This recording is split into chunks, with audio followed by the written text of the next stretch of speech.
मैं रीमा आप सभी का स्वागत करती हूँ जनसंदेश टाइम्स पर। यूपी में प्रयागराज के थाना औद्योगिक क्षेत्र में 3 दिन पहले हुई मां बेटी की नृशंस हत्या के बाद जांच में जुटी पुलिस को बड़ी सफलता मिली है।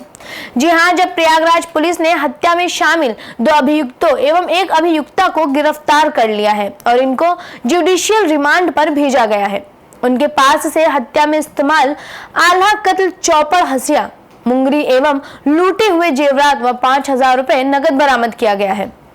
दरअसल हत्या का खुलासा करते हुए सौरभ दीक्षित एसपी यमुना पार प्रयागराज ने बताया कि उसी गांव के 2 लोगों ने मिलकर कुछ महीनों पहले अपने प्रेमी के साथ भागी हुई उन्हीं की विधवा बहू ने साजिश रचकर इनकी हत्या को अंजाम दिया था।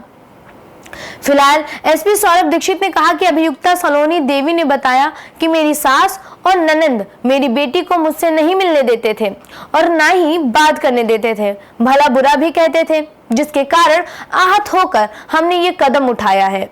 दूसरा रूप देने के लिए हत्या के बाद बक्से का ताला तोड़कर लूट की घटना को अंजाम दिया, जिससे पुलिस को गुमराह किया जा सके।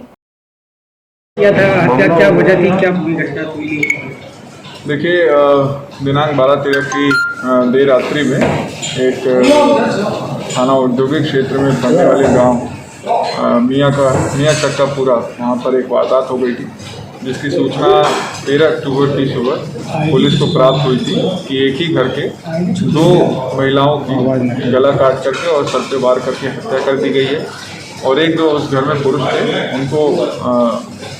मारपीट के बहुत बड़ी स्थिति में उनको अस्पताल ले जाया गया है। तत्काल इस गंभीर वारदात की सूचना मिलते ही वहां पर थाना औद्योगिक क्षेत्र और क्राइम ब्रांच की सभी टीमें और हमारी जो फील्ड यूनिट है, फॉरेंसिक यूनिट है, उन सभी लोगों को लगाया गया इसके अनावरण के लिए।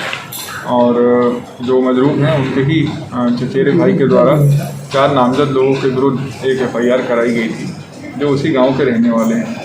किंतु पिछले 2 दिनों की तफ्तीश में, पूछताछ में और साक्ष्य संकलन के क्रम में ये बात निकल के आई है कि जो मजरूम हैं उनकी पूर्व पुत्रवधू और उनके ही एक गांव के इनके पुत्रवधू के साथ ही इन दोनों लोगों द्वारा मिलकर के इस घटना को अंजाम दिया गया। और जो मोटिव रहा इस घटना का वो ये है कि जो कातिल हैं दोनों, उनमें से एक महिला की बच्ची अभी भी मजरूम के घर पर ही रह रही थी। उसकी बेटी अपने उसको लेने की, उसकी कस्टडी को लेकर के बातचीत चल रही थी और उसकी अच्छी परवरिश हो, अच्छी पढ़ाई लिखाई हो,